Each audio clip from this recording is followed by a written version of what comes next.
মানে যে সিগারেট খায় প্রকাশ্যে মানুষ দেখছে এটা অন্যায়, ও যদি এটাকে ভয় পাইত যে আমার এই অন্যায় সাক্ষী মানুষ হচ্ছে, ওই যে দোকানে অটোতে রিক্সায় কোনার দোকানে গান বাজনা গায়ে হলুদে চালাই দিছে, ওই যে চালাচ্ছে সে যদি ভয় পাইতো যে আমার এই অন্যায়ের সাক্ষী মানুষ হচ্ছে, ওই যে মেয়েটা বোরখা ছাড়া হাঁটছে ও যদি ভয় পাইতো যে আমাকে সবাই দেখছে, আমার অন্যায় সবাই সাক্ষী হচ্ছে, ওই যে ছেলেটা জনসম্মুখে মেয়েটার দিকে এভাবে তাকিয়ে আজে বাজে কথা বলতেছে বন্ধু বন্ধু,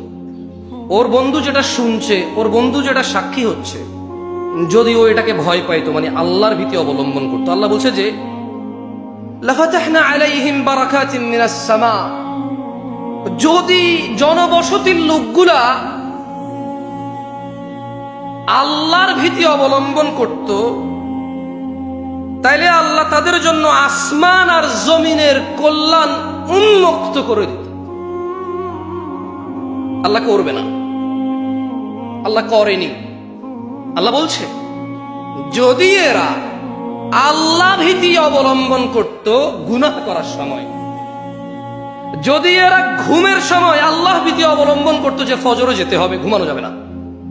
স্ত্রী সহবাসের পরে যদি এরা আল্লাহ ভীতি অবলম্বন করত যে আজান হয়েছে মানুষ দেখবে গোসল করতেছি, কি আসে যে আমি বিয়ে করছি আমার বউ আমি থাকবো এটা সবাই জানে, এখন গোসলের লজ্জা কোথায়, গোসল করো ভাই নামাজে যাও, ওখানে যদি আল্লাহ ভীতি করত